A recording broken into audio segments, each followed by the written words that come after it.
মামনি, হ্যাঁ বলো। বাবা আজকে বাজার থেকে বড় বড় কই মাছ নিয়ে এসেছে। তাই? হ্যাঁ। বাহ। তোমার কই মাছের কোনো ভালো রেসিপি থাকলে আমাদের কাছে করে খাওয়াও।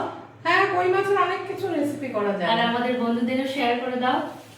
ঠিক আছে, আজকে আমরা তেল কই বানাবো। আচ্ছা, তেল কই তাহলে একদম সহজ। চলো তাহলে 10 দেখানো মিনিটে তেল যাক কই হয়ে যায়। কই মাছ। ঠিক আছে। আচ্ছা চলো। তাহলে তেল কই করতে আমাদের কি কি লাগছে মামনি? একদম সহজ একটা রান্না, কিছুই বলতে গেলে লাগে না, আর 10 মিনিটে হয়ে যায়। প্রথমত লাগছে আমাদের কই মাছ। আমি বড় বড় দেখে 4টে কই মাছ নিয়েছি। আমরা 4 জন, তাই 4টে কই মাছ নিয়েছি। আর এদিকে মশলা শুধু লাগবে ছোট্ট একটা পেঁয়াজ, 3টে শুকনো লঙ্কা নিয়েছি, আর টমেটো একটা দিয়েছি, একটুখানি আদা, আর একটু জিরে দেব, আর পোস্ত দেব। ব্যাস, আর কিছু লাগবে না? না, আর কিচ্ছু লাগবে না। এটাকে পেস্ট করে দেবো, আর এটা সামান্য একটু ভেজে নেব শুধু। নুন হলুদ দিয়ে মাখানো আছে হ্যাঁ কইটা।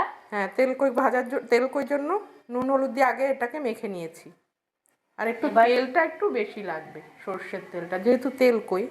আচ্ছা আচ্ছা, চলো তাহলে মামনি ঠিক আছে, করা যাক। গরম হয়ে গেছে, এবার সর্ষের তেল দিয়ে দিলাম। মাছগুলো ভেজে নেব, আগে হালকা করে ভাজতে হবে। আর এই রান্নাটা কিন্তু একটু সর্ষের তেল বেশি পড়বেই, যেহেতু তেল কই। নুন হলুদ দিয়ে কই মাছগুলো মাখা তেলের মধ্যে ছেড়ে দেবো।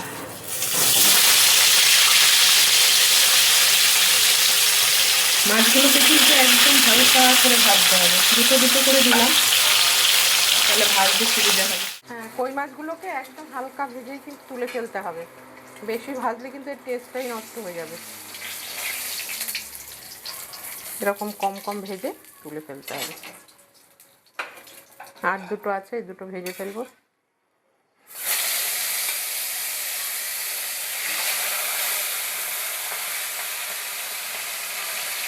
তারপরে আপনাদের মশলা করাটা দেখাবো। ছোট পেঁয়াজ আছে, আর আদা আছে অল্প একটু, আর একটা টমেটো ছোট, আর 3টে শুকনো লঙ্কা, এটা দিলাম। আর 1 চামচের মতো জিরে,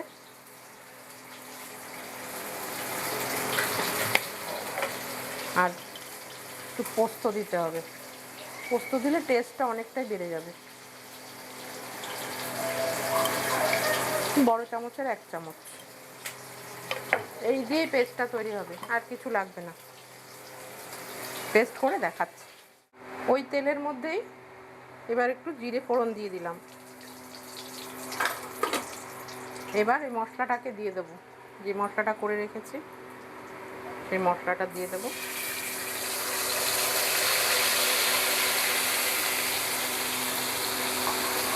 মশলাটা এবার সুন্দর করে কষাতে হবে। কষাতে কষাতে যখন তেলটা ছাড়বে তখন আমরা জল দেব। একটু বাটি ধুয়ে একটু জলটা দিয়ে দিই, মশলা লেগে আছে।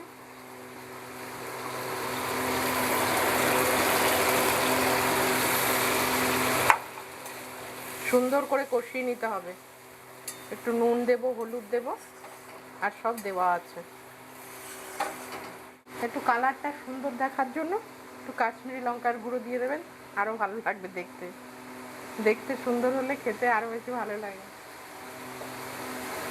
কষানো হয়ে গেছে প্রায়, তেল রিলিজ করে দিয়েছে। এবার জল দিয়ে দেব।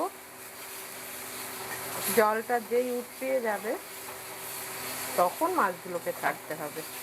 আমাদের মশলা কষানো হয়ে গেছে, জলগুলো সব দিয়ে দিই সুন্দর করে। মামুনি, জল কি আর লাগবে? না না, জল লাগবে না। ব্যাস, এটা ফুটলেই মাছগুলো দিয়ে দেবো। জল ফুটে গেছে, মাছগুলো এবার সব ঢেলে দিই।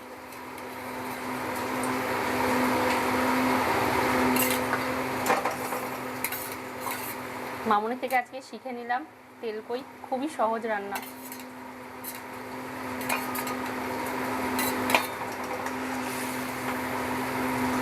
ব্যাস, এবার একটু ফুটবে মাছের সাথে জলটা।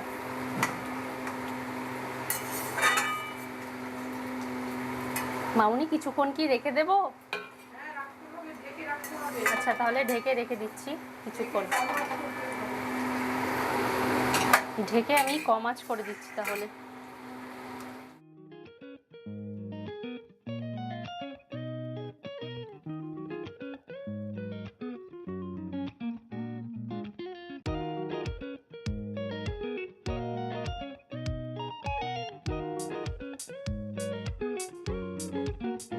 এই যে তেল কইটা, এটা আসল ব্যাপারটাই হচ্ছে কাঁচা সর্ষের তেল দিতেই হবে।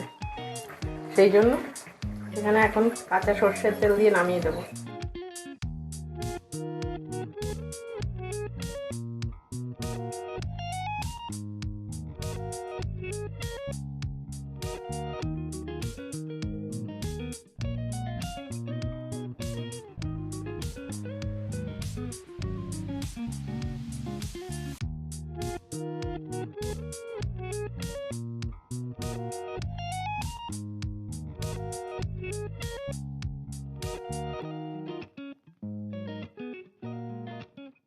আমাদের তৈরি হয়ে গেল বৌমাউনি হেসেলে দেশি কইয়ের তেল কই। খুবই সহজ পদ্ধতিতে রান্নাটা হলো আর খুবই তাড়াতাড়িও হয়ে গেল।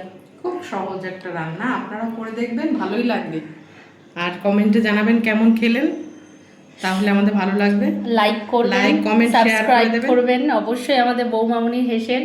বন্ধুদের সঙ্গে অবশ্যই শেয়ার করবেন। নমস্কার সকলকে।